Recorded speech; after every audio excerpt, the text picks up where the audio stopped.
Truly a case of Waterloo for the supergroup of the 1970s.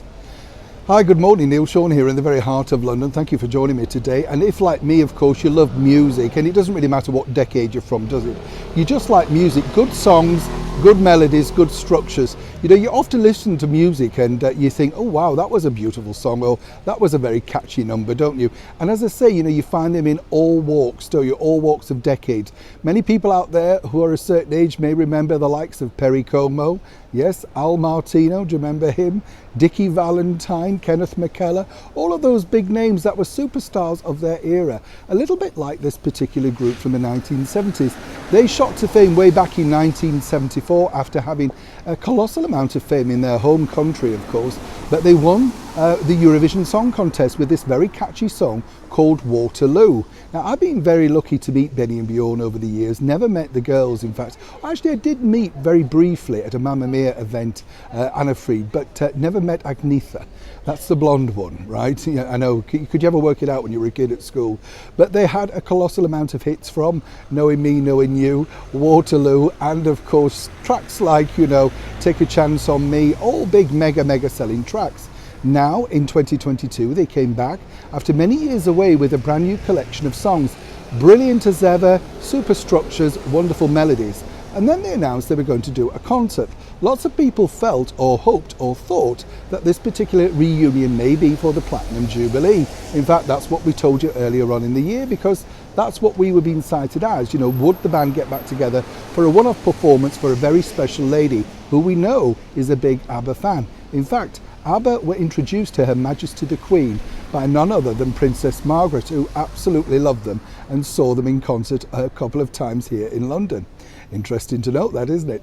But what's happened now is there's something of a bit of a backlash, and it's all to do with the brand new concert, which is now open and ready and, you know, raring to go. But it all features holograms, avatars. Now, these avatars are very strange when you think, because the ABBA boys and girls spent quite a few days being fitted against a green screen so that they could perform once again a full ABBA concert with some new songs as well.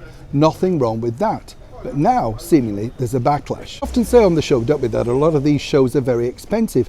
But in this particular case, it's not too expensive. It's not cheap, you know, but it's not mega expensive like a £400 theatre ticket. But the bigger problem for ABBA is this. What people really wanted was a one-off concert. And what a lot of people are saying online, particularly in the comments and stuff like that in the booking agencies, this must have taken days to film. Wouldn't it have made more, well, basic idea to do a mega concert perhaps at the Royal Albert Hall, film it and put that out as a very brilliant anniversary special, something for the fans to keep forever. And when you see the girls and boys reunionized and singing together again in the studio, yes, they may have aged a little bit, haven't we all? But of course, that's what people want. They want to see, don't they, the original form. What we're being told is that the ABBA hologram, as it's called, it does see them doing the dance routines, all that sort of stuff, with faces from a few years back. Don't really understand the point of this, of course. Now, it's set to make them a lot of money, and more importantly, ABBA are mega rich anyway, the biggest export ever from Sweden, so it's not like they truly need the money. And right now, it remains to be seen if this hologram concert will be the huge success that it's been hyped up to be. Of course, when they put all this back together a few years ago now, I think 2018 it was first cited, the cost of living crisis hadn't kicked in and money wasn't as tight. But regardless of this, I truly believe people would have paid a lot of money to see the original ABBA in the flesh on stage once again. Will that ever happen? Not according to Benny and Bjorn. This will be their ultimate finale. Up to you whether you'll pay those ticket prices to see essentially a film on screen. Neil Sean in the very heart of London.